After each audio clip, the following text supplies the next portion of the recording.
네, 윤석열 대통령 탄핵 심판 선고가 하루 앞으로 다가오면서 정치권의 긴장감도 커지는 모습입니다. 다가올 탄핵 심판 결론에 대해 여야가 극명하게 엇갈린 전망을 내놓으면서 여론전도 치열해지는 모습인데요.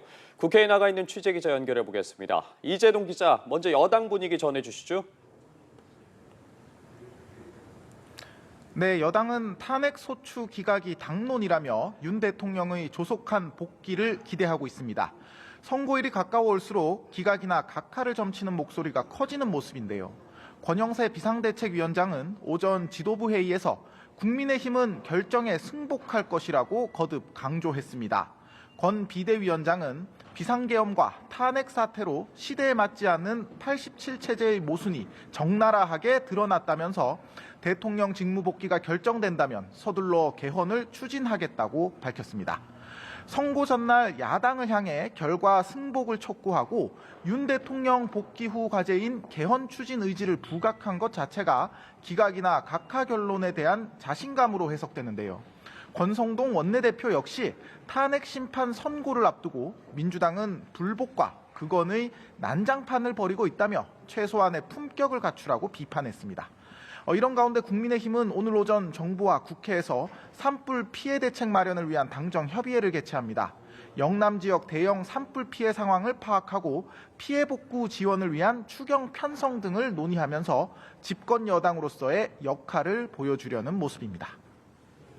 네, 민주당 등 야당 분위기도 전해주시죠. 네, 더불어민주당은 윤 대통령 파면 외에 다른 결론은 없다며 헌법재판소의 만장일치 인용을 촉구하고 있습니다. 초선 의원들은 이틀 전부터 서울 광화문 천막당사에서 릴레이 철야 농성에 돌입하는 등 여론전의 수위를 한층 높이고 있는데요. 박찬대 원내대표는 천막당사에서 열린 아침 회의에서 윤석열 파면을 입증하는 증거들은 이미 차고도 넘친다고 거듭 강조했습니다. 비상계엄 선포와 포고령, 무장군대를 동원한 국회와 성관이 침탈 등이 모두 확실한 파면 사유라며 헌재가 내일 헌법 파괴범 윤석열을 파면할 것으로 믿어 의심치 않는다고 강조했습니다. 국회는 오늘 오후 본회의를 열고 영남 지역 산불 피해 복구 대책과 추경 추진 방안 등을 놓고 긴급 현안 질문을 실시하는데요.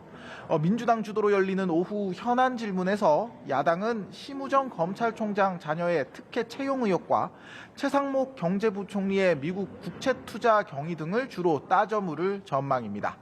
이런 가운데 이재명 대표는 윤 대통령 탄핵 심판 선고를 하루 앞두고 제주 4.3 희생자 추념식에 참석했는데요. 지난해에도 4.3 추념식에 참석한 이 대표는 2년 연속 제주를 찾아 희생자를 추모했습니다. 지금까지 국회에서 연합뉴스TV 이재동입니다.